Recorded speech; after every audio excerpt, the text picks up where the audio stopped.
Hey folks, how's it going? This is Iron Seagull here, back with another discussion video. So, The Sims 4 does not have open worlds, at least not in the same way that The Sims 3 does. Even if you go to a lot that's right next door to you, you hit a loading screen, and just forget about going to other neighborhoods without hitting loading screens, because you will.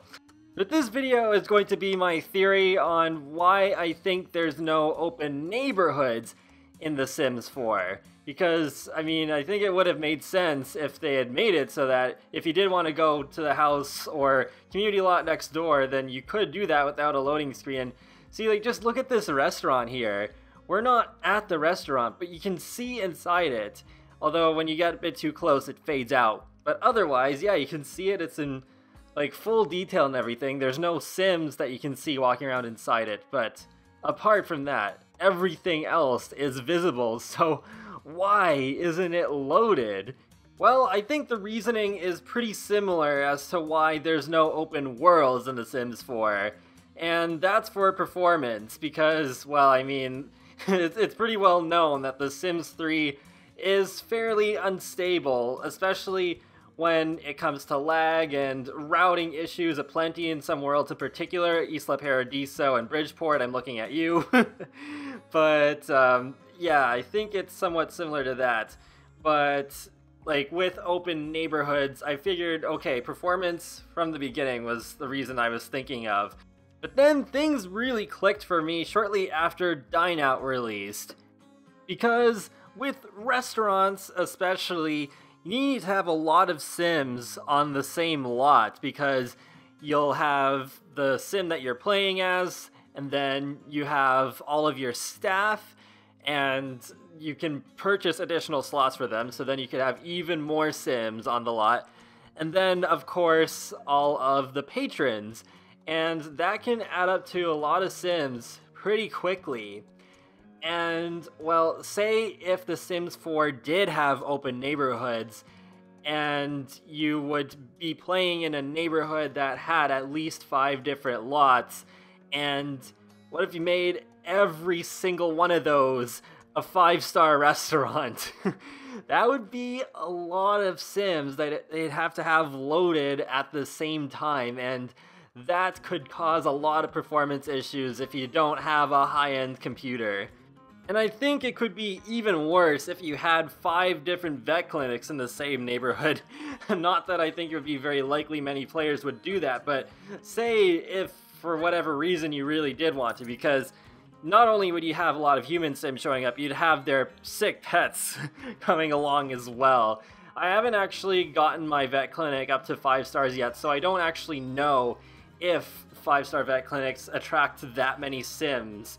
But yeah, theoretically, maybe that would also be a huge problem. And what I think really supports my theory is that, well, you don't see other Sims going into the lots. You don't even see them, like, disappear into them Sims 3 rabbit hole style. They just don't go into them at all. They just go to whatever the current lot is, or they just walk around the public space. On top of that, with The Sims 4, they cater to low-end computers, and by low-end, I mean really, really low end. I'll link a video that The Sims Supply did a couple months back in the video description below, where he shows the highest settings compared to the lowest settings in terms of graphics, and oh my goodness, I had no idea until I saw that video how poorly the game looked on the lowest end graphics. I'm surprised people actually play like that. If I was stuck with that, I think I actually would stop playing The Sims 4 until I got a better computer. If you zoom out and stand my shoe nose uptown just a little bit, you're just surrounded in fog, and you can't even see all of the beautiful backdrop below. But my point is that people really do play on low-end computers, and then it makes even more sense as to why you don't have 5 lots loaded at once in The Sims 4. Because even if you had a mid-range computer and The Sims 4 started lagging from open neighborhoods, imagine how much worse it would be for those people where they just zoom out a little bit and they can barely see the world they're playing in anymore. So I think that could help give a better explanation as to why open neighborhoods are not a thing in The Sims 4, and also why I think they'll never be added through an update. So hopefully this does help you get some insight as to possibly why they didn't put open neighborhoods in The Sims 4. I mean, again, what I'm saying is not fact. This is just my opinion based on what I've seen in the game. So I could be wrong, but I don't think I'm entirely wrong, at least. Unless, of course, they do prove me entirely wrong and add open neighborhoods through a free update, because that's the only way I can imagine them doing that without compromising people who play on the lowest settings on lower end PCs, and also be able to get it running on console, because I don't think they'd want to have this situation where only the PC players get the open neighborhoods but not the consoles. I think that would be really, really unfair to the people who only have the console version of The Sims 4. Especially since the developers were clearly aiming to get the console version as close of a replica to the PC version as possible. At this point, I'm hoping open neighborhoods will be a thing in The Sims 5. I think by that time, what's considered low-end computers would be able to handle them just fine. I don't think I want open worlds as large as Sims 3's again, because I'm worried we'll get reacquainted with the problems those brought. I'd be fine with open neighborhoods that are, on average, a bit bigger than the biggest neighborhoods we have currently in The Sims 4, like Cavalier Cove and Brindleton Bay, or Windenburg's countryside.